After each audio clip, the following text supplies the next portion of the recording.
Howdy guys, welcome to another beer blog. So today I'm going to be tasting beer professionally. And here on the Beer Snob book, Stuff Every Beer Snob Should Know, by Ellen Goldstein, tells you how to taste beer like a pro. First, read the label or menu description. What are you drinking? Where's it from? What does the description mention about the style? ABV, IBU, malt on hops. A systematic beer snob takes notes. Okay, I'm not going to take notes because I'm too lazy. Then pour. You need a good glass. You need to pour. Show you what I'm drinking today. I want it that way. West Coast IBA from a collaboration between Folk and Good and On Tap magazine. I'm really excited to taste that. Old school IPA with all the crazy New England IPA that has zero perceived bitterness and zero actual bitterness. And here is Soul Barrel Tropical Parade. Now, I've heard a lot of things about Soul Barrel, and I've never actually tasted one. So, I don't think I've tasted one. So, I'm super excited to try this. Yeah, and both look like 6.5%, 6%. I mean, proper 60 IBUs. This one does not say how many IBUs on it, but yeah. These are proper IPAs, not New England IPA, hazy IPA, juicy IPA. These are the real deal. And yeah, I miss real IPA. The other day I went to Banana Jam and they didn't have a single IPA over 40 IBUs. So I think let's go with this guy first. Very excited to try that. So, how to taste a beer. Pour it. You got to pour half the beer flat in the glass to get a lot of foam. So that's the first thing you got to do. And what that means is pour half the beer flat. I mean, it may seem crazy to do this. That's how you're supposed to do it. Get a lot of foam there. Look, what color is the beer? And yeah, that is nice and clear. Very, very small amount of haze, if any. It's a very crisp, clear, brilliant beer. Well, I can already smell the hops from here. Swirl and smell. Yeah, it's got quite a clean smell. Quite a bit of, I can already smell the alcohol. A bit of a pineapple, kind of mangoey smell. The malt. Definitely some kind of specialty malts in there. To start, take only a sip.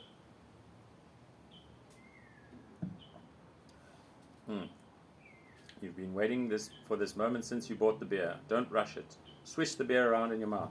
How's the balance between malt and hops?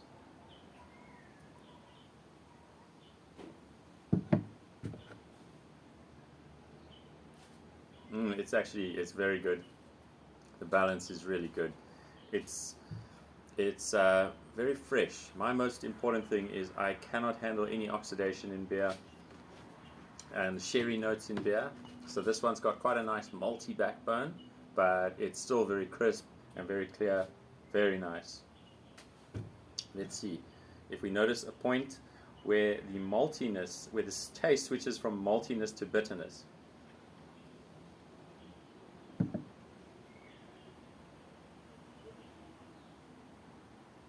Yeah, it's just very well balanced.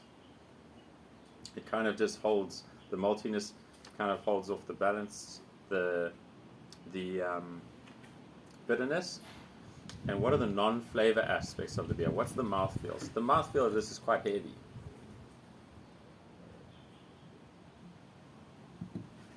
The way they describe it here for mouthfeel and body is, does it have a mouthfeel like water or a mouthfeel like orange juice, right? And this is definitely on the orange juice side. So there's a really nice beer. Yeah, I would buy that, I think. Definitely. If there's anything I would say negative about the beer, I would just say there is a little bit of kind of toasted malt in there. There's a bit of toastiness on the malt. Almost like, a little bit of caramelization or that. So it's not the cleanest IPA nose that you would feel, or flavor. Normally people with IPA, they just use mainly with American ones, Then you just use pale ale, and if they use any specialty malts, they don't get any caramel in there. So a little bit of caramel in that one, which I'm not mad about it in that style. Okay, so here we go, the Tropical Parade. Tropical Parade, New American IPA. I've never heard of New American IPA. I'm not sure exactly what that means. So let's check it out. Oh, they tell you all the different malts. Simpson's Crystal, Morris Otter Pale, and Carapils. Okay, so it has also got some specialty malt in there. The Simpson's Crystal, Carapils is just for head, and then Morris Otter is just a pale ale malt. Hops, Mosaic, Citra, Simcoe, Centennial, and Cascade whole cones. Wow, that's insane. It's a lot. American ale yeast, everyone just uses that. And the water, Simmonsburg Mountain Water. Now that makes a big difference. Let's give it a taste. Straight pour. Half the beer. Get the head. Let it settle. Oh, you see this is a lot lighter. There you go, Yolandi. Taste this, tell me what you think. You. Most important thing about beer tasting is to try it with a few different people, because everyone has different tastes. Now that's a really clear, that's more like the American pale ale color I'm used to. Next step. Oh, I've lost my place. A little meady. A little I meady. was drinking a mead. Yes, yes, it does have quite a bit of maltiness to it. Sure, this one's got a very Bitter fresh, honey. bitter honey. Yeah, that's a very good way to put it. Very fresh, a little bit of cat pee. That cat pee that a lot of beers do get in a lot of wines. Loving that. A little small sip first.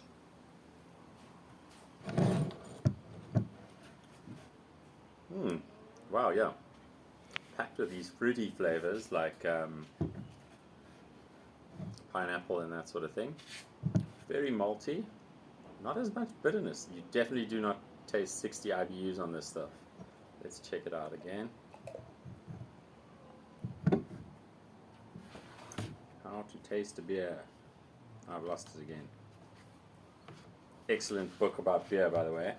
Okay, so let's just try and get through the rest of this beer. Mouthfeel.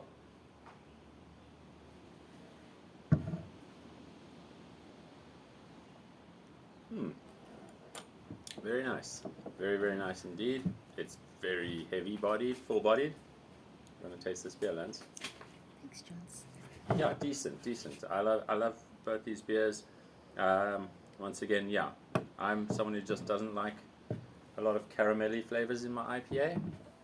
I just prefer the crisp, almost like lager type flavors. It does need to have some sweetness from the malt. But yeah, that's not bad. Not bad at all. I'd buy it on tap. This one.